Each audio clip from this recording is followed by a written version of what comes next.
I love that horn. That horn gets me jacked up. I like wait for it. What's up, everybody? Welcome back to the Zach Dresler Show. I'm Zach Dresler. Welcome, new subscribers. Yes. Each week we're getting a few more subscribers, trying to hit the marks. But welcome. I hope you enjoy the show. If you want to check just out the audio portion while you're driving or just, sitting in bed, go to Amazon, go to iTunes, go to Spotify, go to Stitcher. It's all there. It's all there. My guest today, I got one of my good friends, comedian Brad Stoll. Brad is great. He's been on fire recently with his TikToks. He's got a great TikTok account. You can go check it out at dammit_Brad. It's DAMNIT_Brad. Yeah, links in the description. Yep. It links in the description. He does a lot of stuff. He's been really killing it with these Law and Order SVU bits that he's been doing, POV style. It's really great. He's really found a formula that works, and I'm really happy for him because it's really funny. It could be one of the funniest things I've seen in terms of like mimicking shows, and he's really great. He also has a YouTube channel called Chef A-Hole, which is also on Instagram with Chef Asshole, and he makes recipes on there. He takes the piss out of some food influencers. He's a great guy, great comedian joining us. I'm really excited to have him on the show. And it's like he's got this, it's like a cooking channel with Edge, but he's coming on. I'm excited about it. We're gonna have a great conversation. But how you doing, Indy? How's everything going, man? Doing good, man. Having a good week? It's a good day to podcast. It's always a good day. In a pandemic, we don't get to see and talk to a lot of people, at least, on the coast here, we're in LA. All my friends on the East Coast, man, they're hanging out or, they're being respectful, but, it's hard to.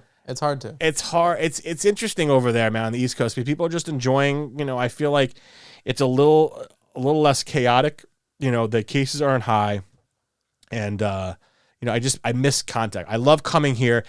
Someone asked me, he's like, why don't you just do the show from your room and Indy does it from his place? And again, Indy and I are separated. Yeah, We're 12, 15 feet away. But I enjoy being here. There's an energy I get being with Indy, being in the studio set and doing the show. I don't think I could I don't think I can get as jazzed or get up by doing it from home.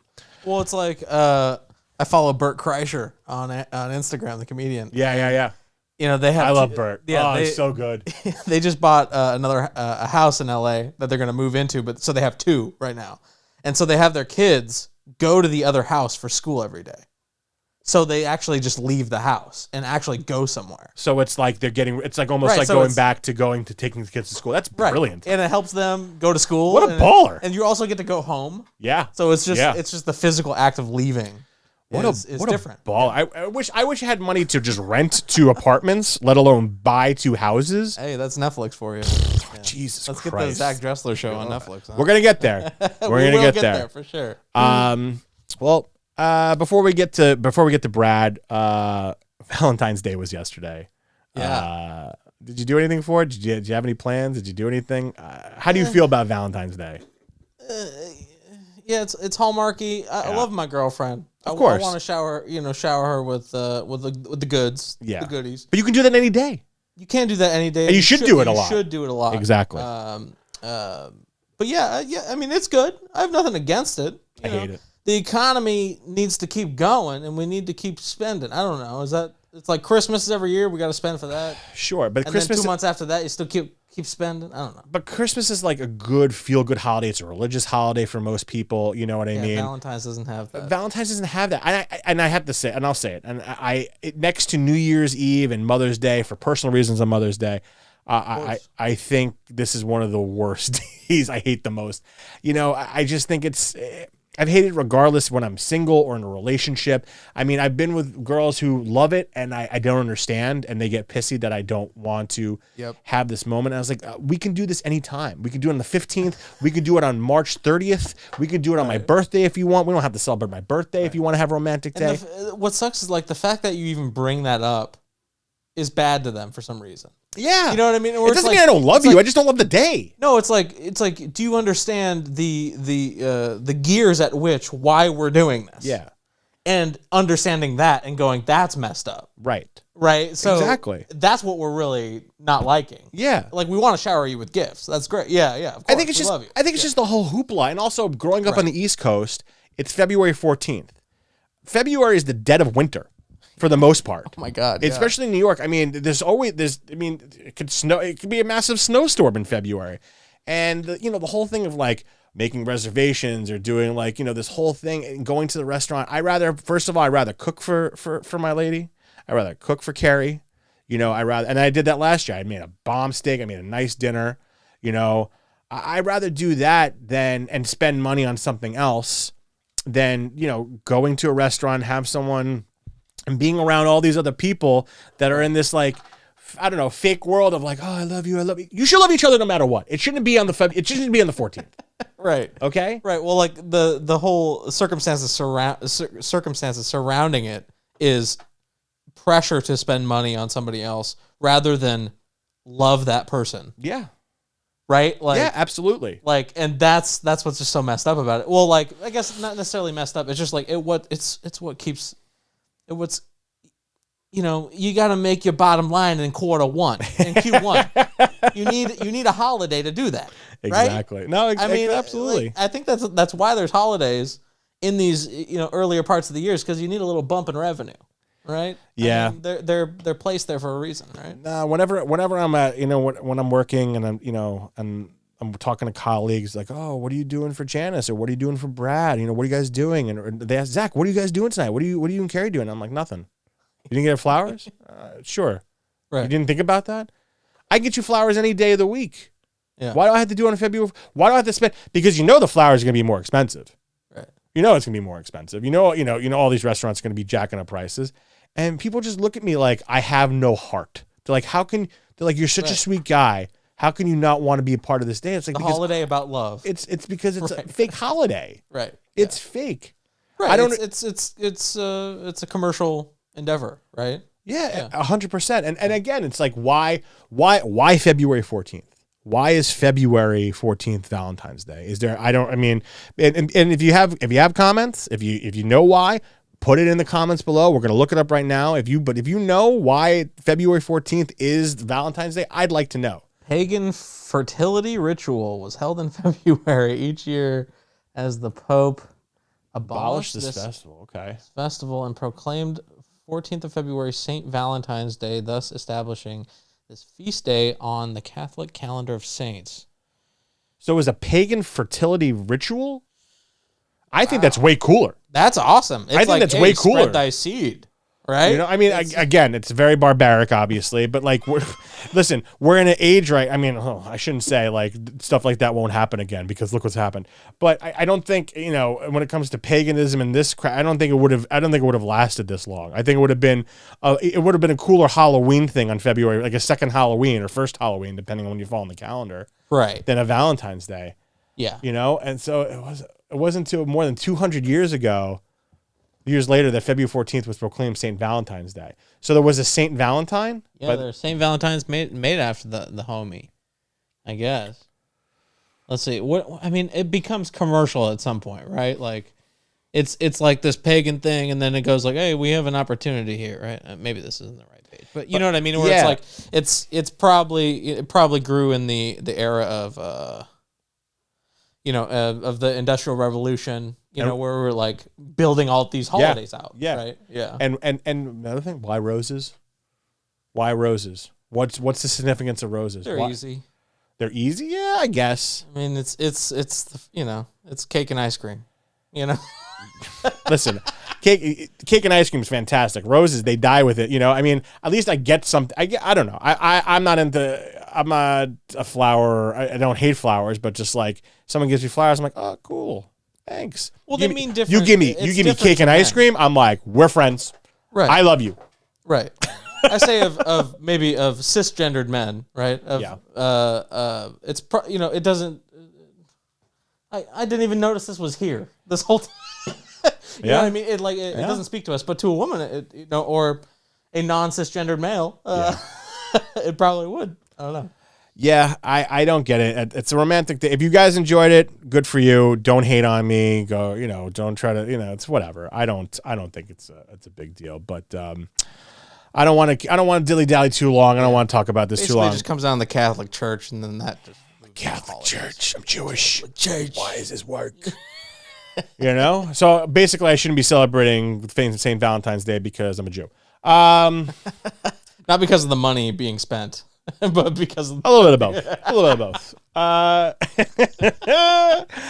Oh man, let's get to Brad. We're gonna have Brad Stoll on here right now. Let's get to him. It was he's fantastic. Here he is. All righty. Well, as I teased earlier in the show, I have my good friend here, Brad Stoll. He is a comic. He is an actor. You're a producer as well. I mean, I know you work in this industry just like me. You know, it's not always in front of the camera. It's always not writing the jokes, but I know you're a producer as well. You were working on BattleBots. Did I see that? Yeah, not as a producer. I was a PA on BattleBots. That's a producer, a production assistant, still a producer. You know, it's just it's yeah. you know. I produced the garbage getting picked up and answering walkie calls. What was that like? Before we get into everything else, what was that like? Because I used to love BattleBots. Like I think it was like the late '90s, early 2000s. I used to what was it? I forget what show it was on. A channel. I think it was right before Slam. It was either before or after Slam Ball on Spike TV. Yeah, and Spike TV also had the other show where it was like dubbed over like a Japanese game show. Extreme. Yes, Extreme something. Oh God. It's gonna kill me. I really want to. I used to watch that MFC. It's one of my favorite shows. It was Extreme Competition or something like that. Yeah, it's really good. It's basically what Wipeout is now. I mean, it's American It's what a Wipeout is. The American version is Wipeout. Yeah, but it's way better because it's minus dubbed. how dirty and gross it was. I remember how like it was literally over mud piles, whereas like Wipeout's like over a giant pool. Yeah, it's all clean and hygienic. Where they were doing some crazy stuff. Sure, they're testing the pH levels in that water. Of course.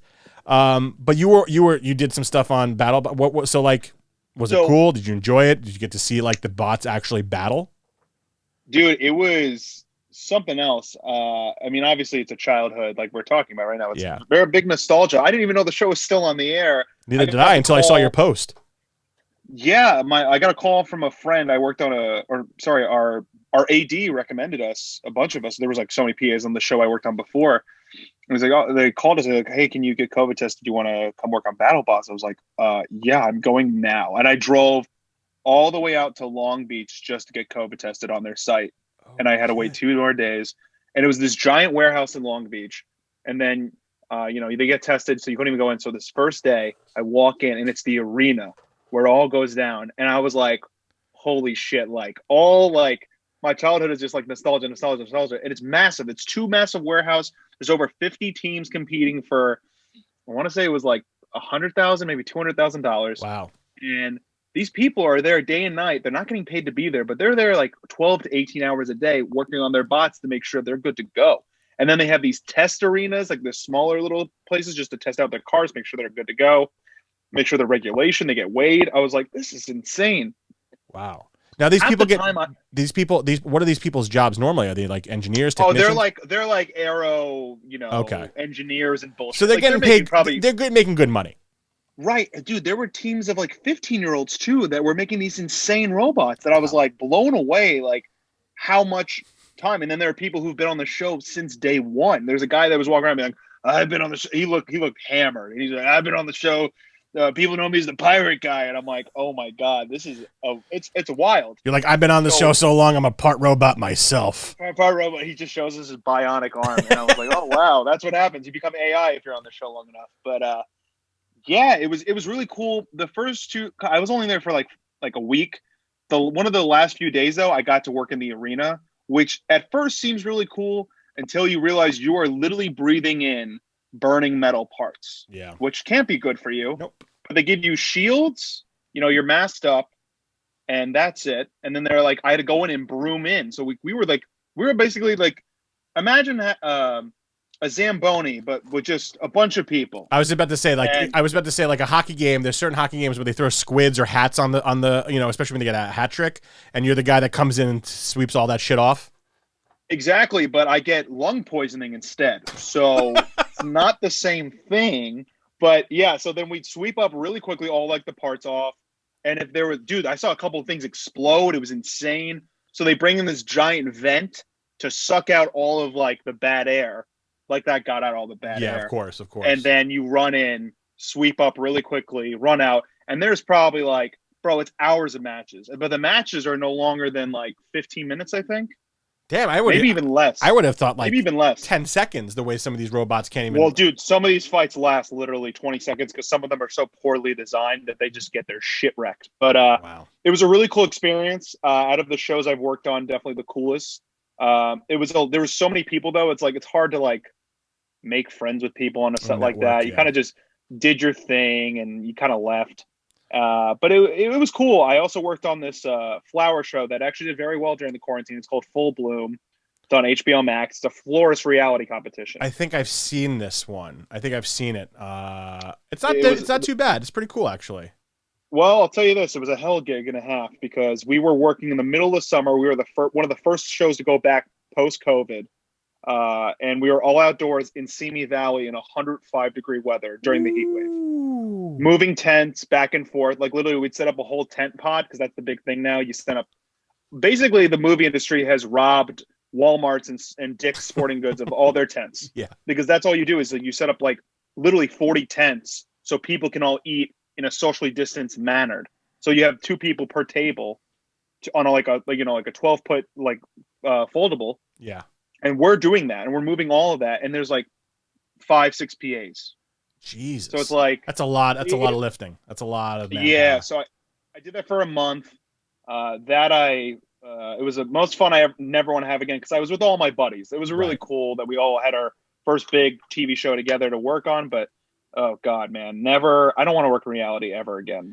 That shit killed me. Yeah, reality is not a place I really want to end up in. I've done unscripted stuff before. It's just not. It's just so fake to me, and that's why I wanted. I was gonna ask like, are some of these like fights or these these things staged? Because I feel like it's TV. No, those things aren't staged unless it's all bracket form. So you win, you go to the next thing. It's very much like on the go. So It's super quick. So these people got to be ready. They're like, hey, you have 2 hours, but maybe they may have like 20 minutes because like so many fights just end quickly. Right.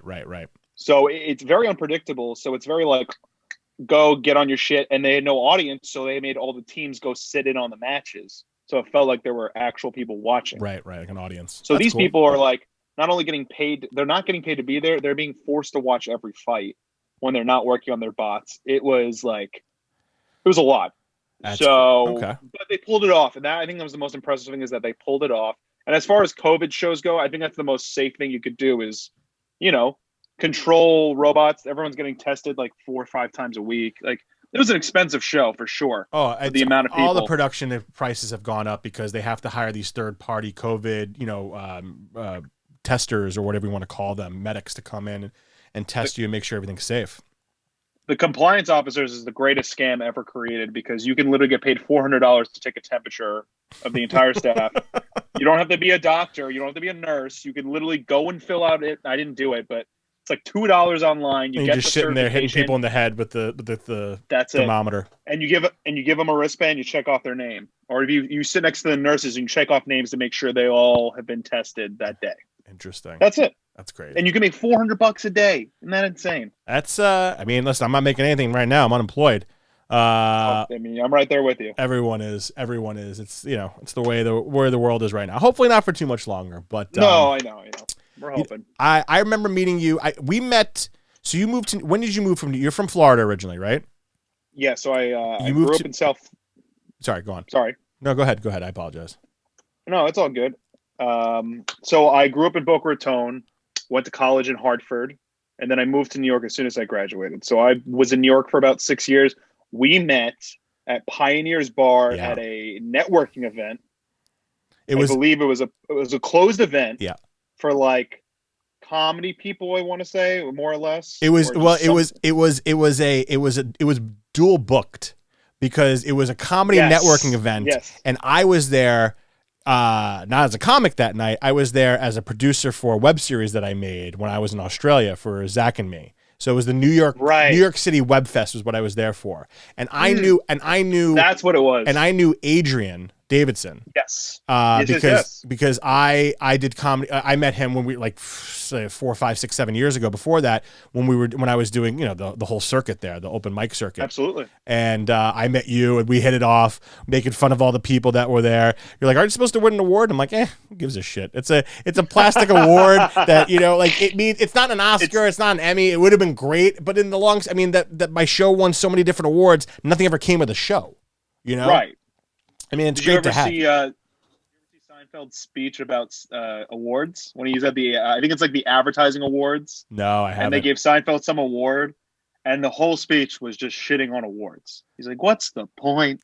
It's true. What are we doing?" It's true. But it is true. It's true. I mean, I feel like there's so many different awards. I mean, forget about the Oscars, the Emmys, the Tonys, all that stuff, like the standard, historic awards. But there's all these awards now for web. There's the Webbies, there's the Giggies, there's all these different digital awards, and I feel like they mean nothing because it's such a new medium that like every year there's like some new award that pops up. There's some new award ceremony, and then 2 years later you don't hear about it again. You know what's funny? So like they tell our generation is like the participation trophy generation. I remember when I was in middle school, my mom worked at the school. She wasn't my teacher ever. My mom taught ESC kids. I probably should have been in her class, but that's aside the point. So there was this assembly. It was like 8th grade awards, and I told my mom, "It's embarrassing enough that your mom works there, so you just don't want to be put on the spot because you're like everyone's gonna be like, oh, of course, your mom works here."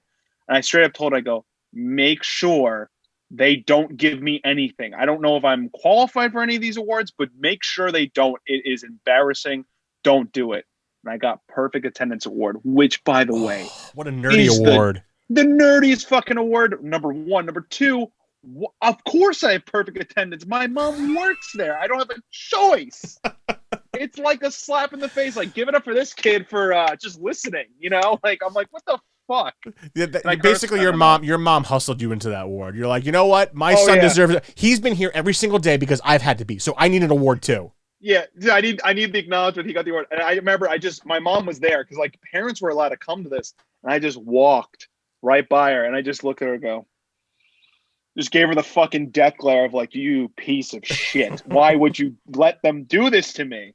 And I was so embarrassed because people were laughing. Like I saw people laughing, and I'm like, this is a fucking joke. Yeah, it's awards are just they feel good, but they could also be embarrassing depending on what age you're at. You know what I mean? And I wish I shit my pants. That's how embarrassing it was. I wish I shit my pants because at least that's a story. Well, it's funny that you talk about participation awards. And Indy, I don't know if you're around to talk about this, but I remember when we first started working at. I mean, it was happening at BuzzFeed even after, but every Friday at BuzzFeed.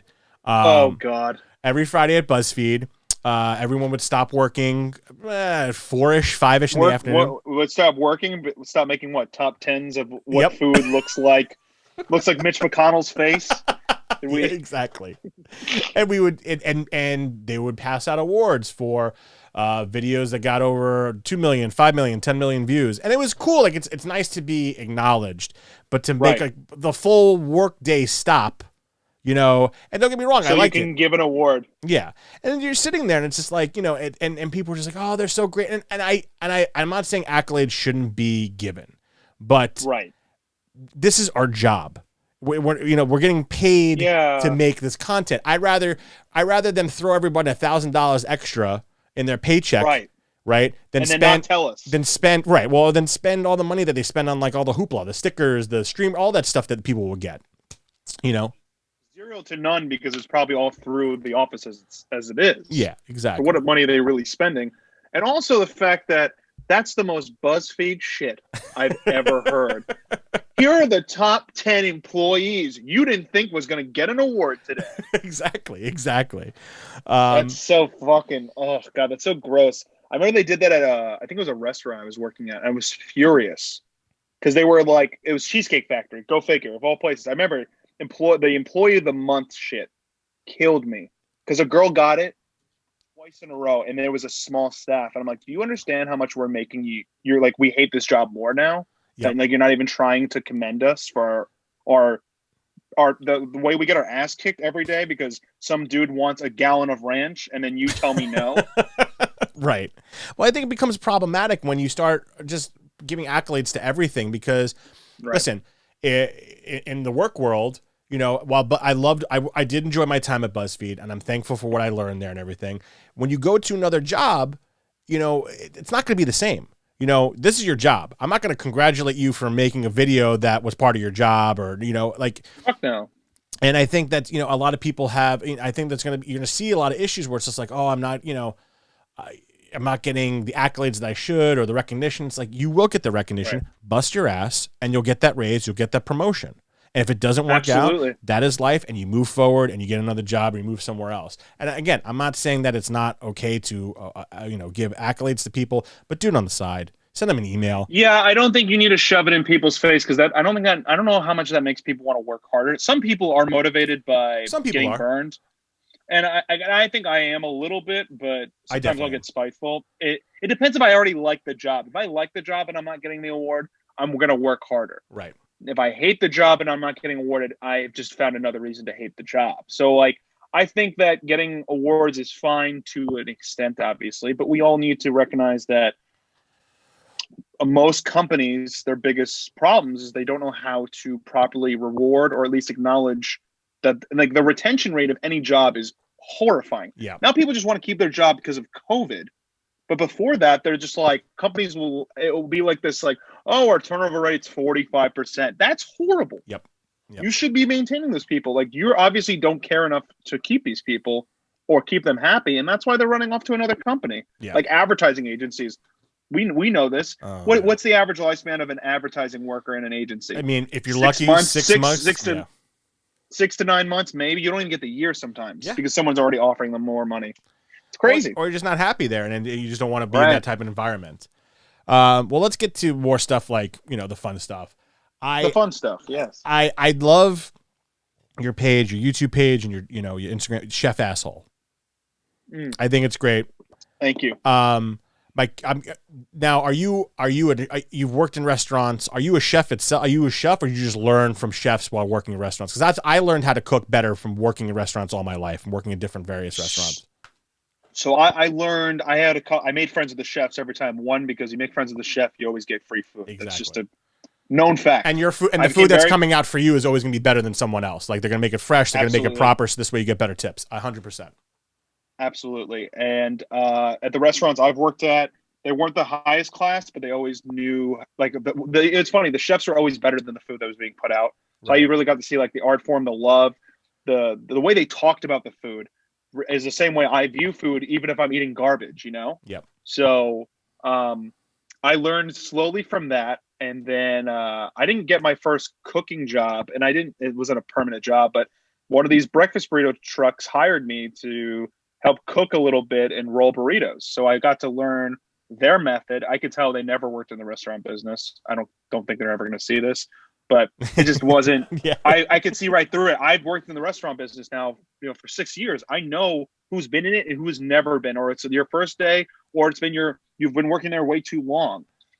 So for cooking, I've always loved it. I learned from a lot of roommates I had. I had a lot of Italian roommates, so, like, I got taught the real shit. Yeah. How to really put a sauce. I have a lasagna Gravy. right now a gravy. I got a lasagna right now actually in the oven. That I make the sauce. Anything that has red sauce, it's always made from scratch. I don't buy bottled shit. Like, it's always being made from the beginning. That's just how it goes with me, because that's how I was taught from my friend. And from there, I was like, you know what? I love food. I love shitting on people who don't know how to make food, in my opinion. Why don't I just start making food? And I started kind of making this formula of almost like stand-up mixed with cooking. Yep.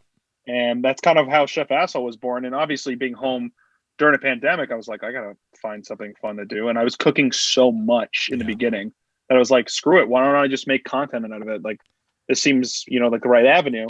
And unfortunately, in my eyes, I don't think it really went anywhere that I thought it was going to go. So that's why I kind of changed it up. And I'm like, I need to reinvent something here, because the way the internet goes, if you're not getting picked up by something in the span of that, when you think you're putting a lot of time in and you're putting so much effort, I'm like, okay, well, what can I do differently? Sure. And, I mean, I think you learn and you tweak as you go along. Now, and I think shorter form for sure definitely works. The shorter, the better.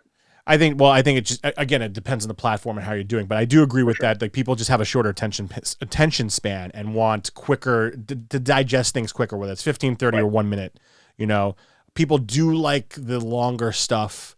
You know, that's why people go to YouTube and they can watch like, 15, 20, 30 hour programming. But Right. when you're picking these recipes or you're picking what you want to do, what is your process here? Like, how do you go about, like, is there something that you see? Is there something that like an influencer is posting and you just want to make fun of? Like, what is the whole, how does it go through? Because the recipes you pick are really great.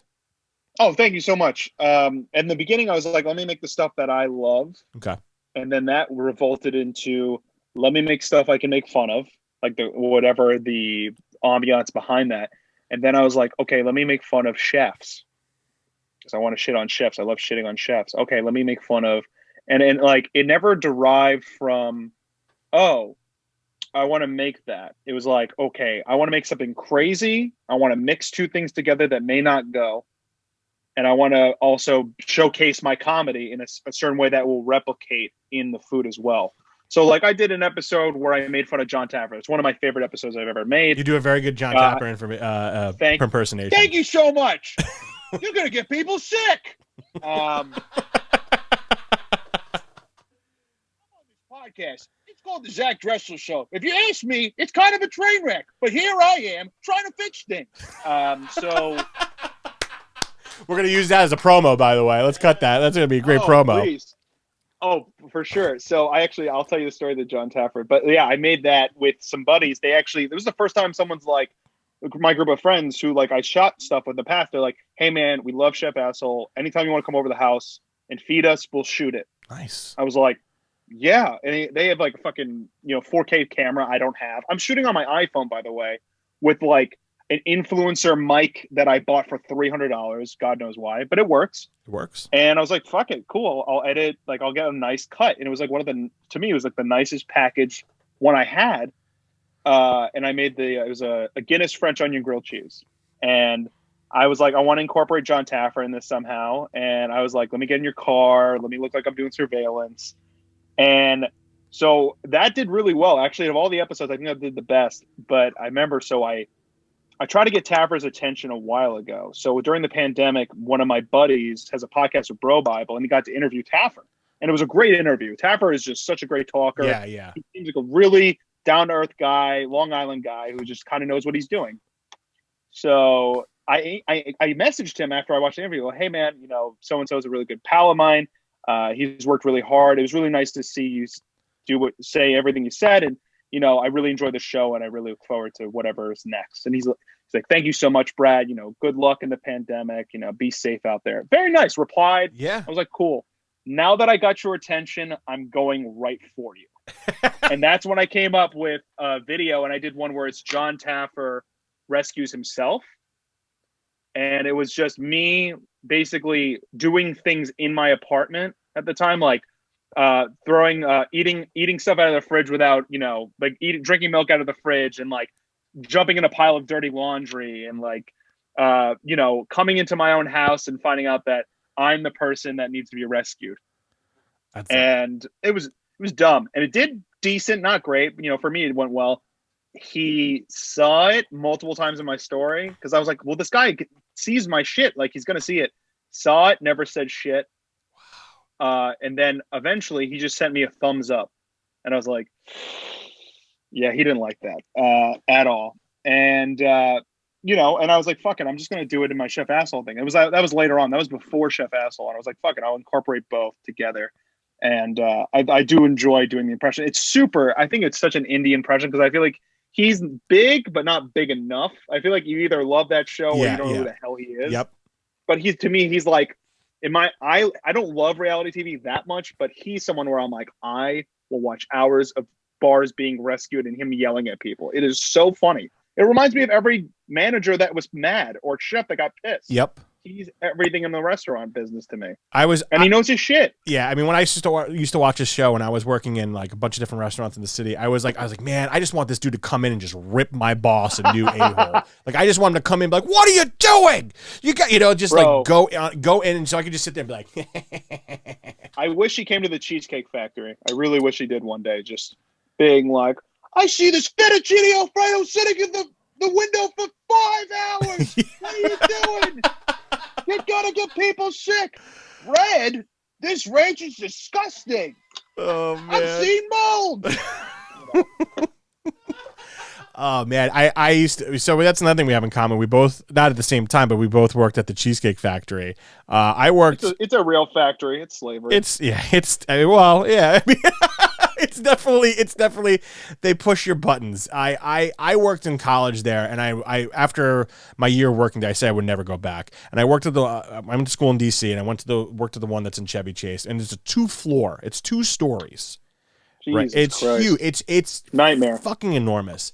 And what I hated, and we talked about this the other day when I went live with you on your Instagram, was when I was working there, for some reason, they made the waiters dress up in all white everything. Like you were a bunch of cheesecake laboratories. Yeah, exactly. But they're like, we want people to dress like the bakers. I'm like, no one bakes anything here.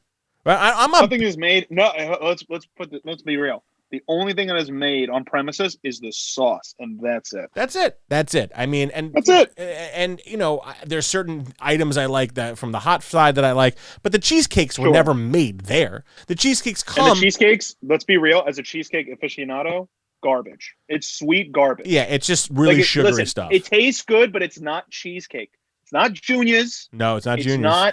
It's not ricotta. No. Cheesecake. It's trash. Yeah, it's majority made up of cream cheese, not the mix of ricotta and cream cheese.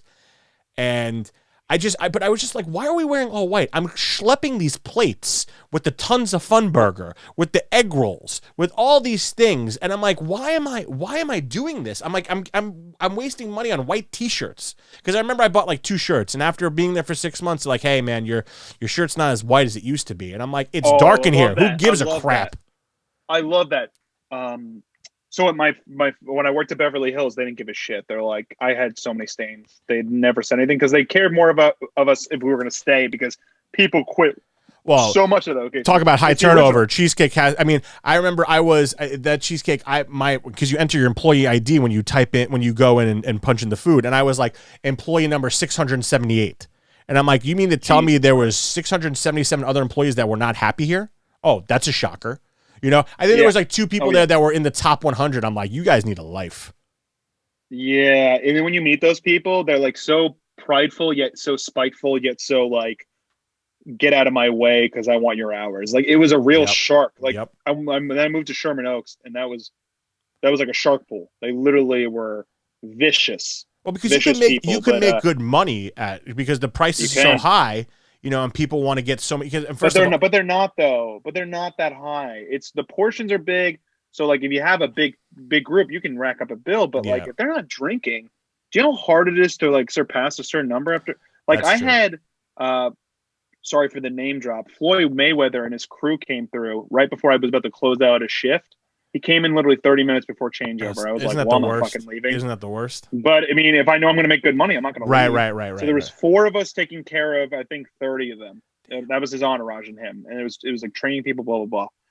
And I remember his little entourage, they were young kids. There must have been his like nieces and nephews and like, family members, whatever.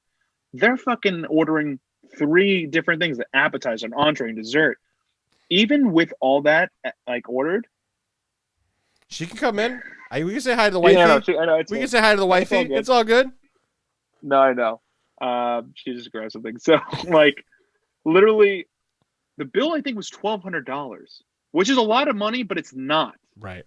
With 30 people, you should be racking up a bill, but nobody's drinking. Yeah. Not one person. That's true. Alcohol does boost the thing. Now, let me ask you this: Did Floyd pay in cash? Because he did. Does he carry around a backpack full of cash? Because I know my ex, when she was working at an events place, she ran an events place in downtown. His girlfriend, wife, I'm not sure which one it was, had an event there, and dude just rocked up and paid everything in cash in a backpack. And we all got paid $100 cash. Wow.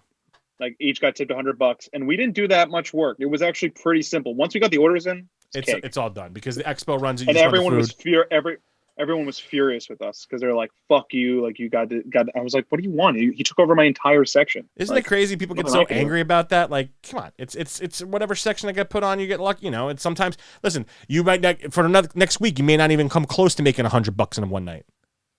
Dude, when I honestly at Cheesecake Factory, a great shift was $110. You want to talk about shit? That was a good shift. Yeah. Yeah. That sounds like a real good shift. Well, I got two more things I want to talk to you about before I let you go. Yeah, no worries. So Chef Asshole is great, but what I've loved that you've done over the past, 2 months now, is your Law and Order SVU POVs. Thanks, man. I love them. I mean, well, I love the show. I've binged this show. I do too. I'm genuinely a fan. That's the other thing. People think I'm just shitting on it. I love Law and Order. It's that's my housewife show. Yeah. No, I'm a stay-at-home mom when I watch that. Same with me. I'll go through 4 or 5 episodes and I'm like, oh crap, it's already midnight. I gotta go to bed. Dude, it's like, bro, it's legitimate heroin because Law and Order is great when you're in a great mood, and it's also really great when you're sad as shit because you're like, well, I'm not as sad as the victims on this show, so life could be worse. But at the same time, you say 5, 6 episodes. I think I have like 6 to 10 wigs, and we talked about that about you and your girlfriend as well. Like I'm just gathering wigs. Yeah, you better start. You got a long way to catch up to Carrie. Carrie's got like 20 something plus wigs, maybe even more. Jesus Christ. And I remember when I moved into her place, she goes, all right, well, let me just move my wig collection out so I can put your stuff in. I'm like, I go, how much stuff do you have? How many wigs do you have that I'm like taking your wigs out of the closet and putting my shit in there? So I don't know if you could see it. Let me move the screen down. That little green bin is just all my props and wigs for now. And it's starting to it can't even close now. That's how bad it is right now. Damn. So like for a man who enjoys eating box, that is a lot of wigs, my friend. I can't tell you. Here's the thing about TikTok I love. Here's the thing about TikTok I love is like you start to build like a little bit of a fan base, which is like, I mean, after like, almost nearly, I don't know, like 7 years of grinding comedy and doing acting since I was little. I mean, this is finally people are like paying attention.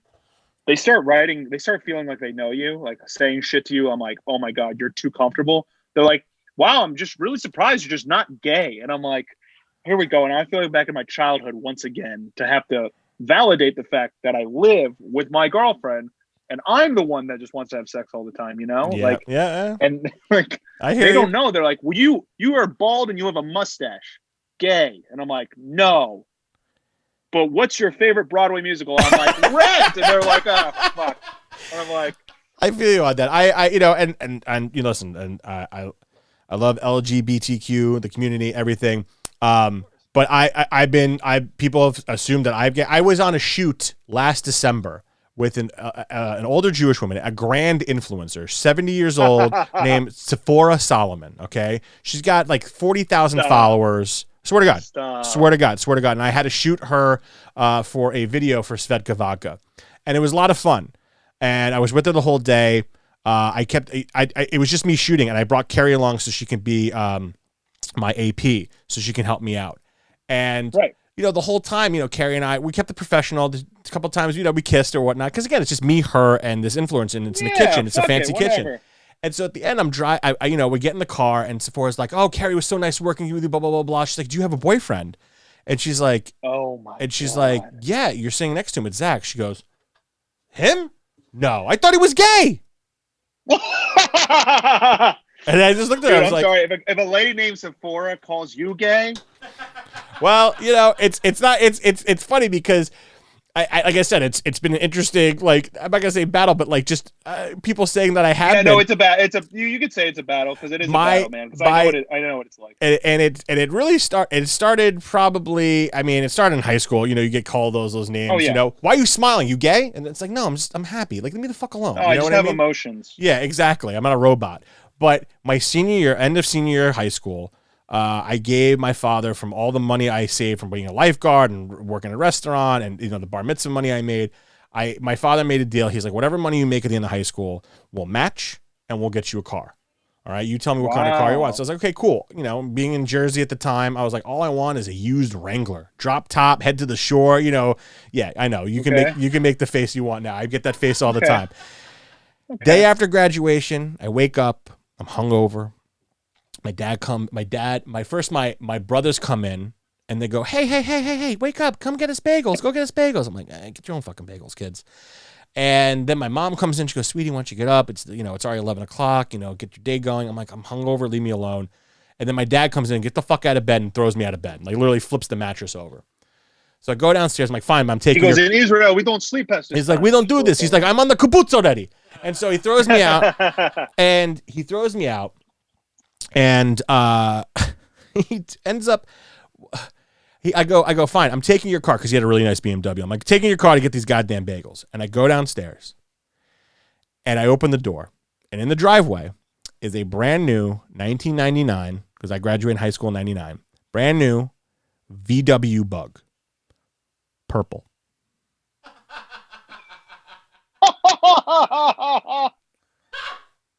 And so I go, I turn around. That's bad. I said, whose fucking purple colored car is blocking the BMW?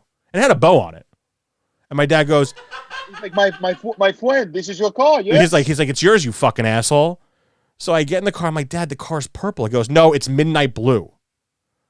I go, the fucking flower in the vase, the fake vase they put in there that they had in the Bug when you get there's like a little vase they put in there was violet. I'm like, Dad, it's purple. And we've argued about this till today. He goes, you're an idiot. It was fucking. Sounds like the worst thing you could say back to someone. The first person who bullies you over that car, where they're like, "You drive a purple Beetle." He's just like, "It's midnight blue." Yeah, it's like what a great argument. And like I took that with me to college for the first 3 years of college. The amount of hate that the car got just because I think it was a purple Bug. I mean, I would come back to, and college kids are ruthless. I would come to my car and there'd be like key marks in the car. It was a year after the car just got remade. So like 98 was when they came out. 99 was the thing was a lemon. I was driving in New York City during Thanksgiving when I came home, and I was in Chelsea, and I'm driving, those Chelsea bricks, those areas that, the cobblestones. I'm going maybe 10 miles an hour, right? I get to a stoplight. I start going. I hit the middle of the intersection. The car bottoms out because it's so low, and all the airbags deploy. It was an oddly warm day in November, right? And if I had the windows up, it would have just jacked the windows out. But my dad, I remember sitting there. I'm like, he's like, you did this on purpose. Like, I didn't. And he's like, he took us to a body shop. He's like, oh yeah, the body guy's like, yeah, he must have been easy going 40, 50 miles an hour. I go, where am I going 40, 50 miles an hour in Manhattan? You can't even hit 30 without hitting the limit. Yeah, you'd be lucky if you hit 15. Yeah. And so my dad, looks like all the cars are going crazy. My dad just, of course, believes that guy because he wanted to hate on me. Of course. But getting back to SVU stuff. Yeah. So you play, essentially the guys that are always, how would you say it? Like how the guys, the suspects. The suspects. The people who are always being questions. Yeah. Yeah. You play these weird suspects, like these, the quirky suspects. And it's just great because you have this routine where it's just like, wherever you are, you're like talking to someone on the side and you're saying something incriminating. You're like, oh, hello, officers. Yeah, I'll take a look. Oh, yeah, I saw her giving the dirty to a guy on 4th Street. You know what I mean? And it's just like, and again, you always bring up 4th Street, which is fantastic because I asked you, I remember we were talking about this the other day, like, what happens on 4th Street? Because I lived on 4th Street and none of that happened on 4th Street. It was the street that I hung out on a lot when I was living in New York. Just because all the comedy bars are there where people are trying to get up. Great bars just get hammered at, and it's cheap, and it's the college kid area basically. So I just felt like, what's really funny about 4th Street is that it's the last thing I would think was going down on 4th Street would be someone getting their dick sucked. and here's the thing, on TikTok I literally don't say the words blowjob, or actually I say blow, but I've never seen blowjob, I don't think, and I've never seen dick suck. I always come up with these innuendos to kind of like cover up. Because they'll flag you. They'll flag you. They will. And I've actually been having a little trouble recently. I wanted to bring that up. I've been kind of getting some flack because I've been doing some mafia TikToks, trying to like change it up because I've been watching a lot of Sopranos. Yeah. And I don't think they're cool with that either. That's another issue I'm seeing. TikTok's not cool with it, or the fans, or the viewers? I think TikTok's not cool with it. I think they're because I posted another video that was a repeat. I was like, let me just see. And I was like, yeah, I think they're holding back my videos. Most of my videos hit the For You page like right away. That's why I'm getting more followers. I'm getting more engagement.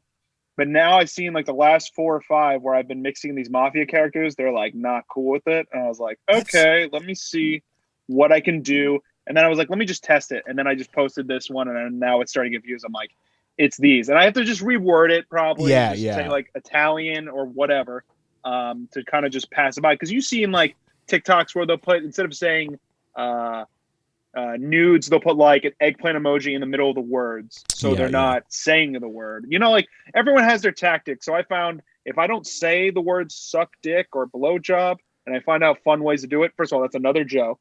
Yep. And it will keep the video on the site. So yeah, the formula is really like they're saying something incriminating, dress the officers, look at the picture, say, oh yeah, I think I know her, oh I've never seen her before, to make them more guilty, and then talk about how they should probably be on 4th Street.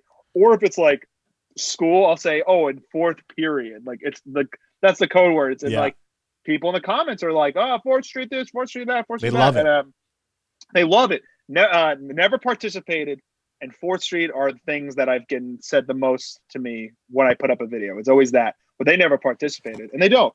But it's become a job now, man. I mean, like I'm unemployed like you, but like literally, she'll tell you I'm on live twice a day, posting twice a day. I'm trying, you know, as best I can. In like a month's time, I got back on the app in November because I had it last year and I didn't like it. I was like, all right, I'll get back. In 1 month, basically, I gained 9,000 followers. Nice. 3 weeks. Wow. So, I mean, it's in due time sort of shit, but it's worth it, you know? I mean, because I like 100%. It. I actually have fun with it. It's validating because I'm like, cool, I get to try out a new character. I'm doing a different accent. I get to put on costumes. It's just like, if I can't act in a movie, give me something to act into. And eventually, hopefully, I can finesse it to actually being on the show. That would be incredible. Is to be literally a suspect in questioning on the show. If I'm the pizza guy on a show, I will lose my shit. Like they got to cast you as the pizza guy. They got to cast you as the pizza guy. That's all, but that's all people want because I was the one that did the best, and I was like, cool. People think I just look like a pizza guy. Well, you and do. I'll die with that. Listen, you put the hat on, bro. You are the pizza guy in the box. They're like, yeah, the fresh the pizza. You know, like, yeah. It's a good show. Yeah. Now, so yeah, it's. Sorry. I was just gonna ask you, how do you come up with these, like, you know, the characters? I mean, there's all these different characters. Like, is it just something you see throughout the day? Is it another show you're watching? Like, oh, that'd be a cool character to pull in there. So I'll watch a few episodes, get some inspiration from that. I also, when I'm walking around, you know, something hits you right away. But dude, when I tell you, these people in the beginning were getting so aggressive, they're like, "Can you do this one next?" I became a jukebox. I have like 46 different ones that I haven't even touched yet. And I'll come up with a different idea that day, being like, oh, cool. Or I'll be on live and someone like, can you do that? And I'm like, yeah, that's actually really good. I love that. And I'll write it down. And they love it because they feel part of it. And that's kind of the angle I love about it, is like, there's still that hosty feel of like, I want to make this about you guys too. Like, I know it's about me, but it is about you because you're helping me create. Yeah. And you're making this crazy library of characters for me. And then I'm walking around like a wig shop and I'm like, that would be a funny character. Oh, I could do a ton of things with that. I also found out that TikTok does not like me dressing up like a woman. That is something that I definitely been getting flagged for. Are you serious? Really? Swear to God, I did one where I did my favorite character that wasn't Law and Order related. I do the Long Island Mom, which, you know, is, you know, big one I love doing. Yeah. Is the one in wearing the towel and everything. Yeah. So I dressed up like the mother of the victim. And did the whole Long Island angle where it's just like, oh my God, my daughter's dead. Hey, listen, Barbara, you bitch, my daughter's going to be on TV. Oh yeah, she's dead. And it got like nothing. And I'm like, dude, that doesn't make sense. And then I tried even looking further into it. And my friend's like, yeah, like TikTok, like it may be considered offensive. And I was like, great. Now TikTok is a snowflake app. Like I can't even do what I love doing. It's crazy which to is me. Dressing up like a woman. Yeah. And why can't a guy who likes having sex with women dress up like a woman, huh? What's wrong with that? What's wrong with that? Let me tell you something. I don't want a pussy, but I want to dress up like one.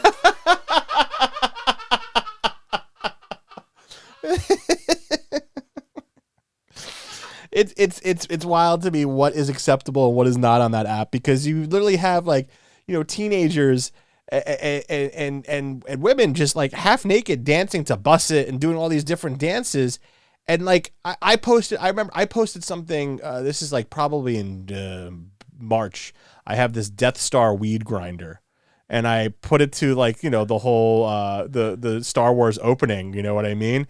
And I posted it, and within 3 minutes it hit 3,000 views. And I'm like, this is going to blow up. And then I checked it an hour later, and I get a notice saying it's been flagged for content for marijuana. I'm like, you literally have girls who are not wearing bras, and you can see their nips. It's shaking them, and you're yelling at me? Okay, that's fine. Yeah, because I think weed's illegal in China. So I think their whole thing is like no mentioning of it. Yeah. I think when people do it, they will find their little key ways of doing it.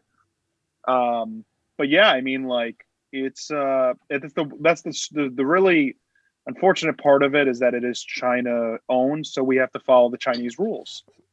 You get away with only what you can get away with, and then after a certain point, you can get flagged. I've had friends who get flagged left and right. I got flagged. Oh, I got kicked off a stream. I'll say this, and I don't know if you have any other questions left, but I'll let you go. I got kicked off a stream. I got a ban from live for like no more than probably like 20 minutes after I appealed it.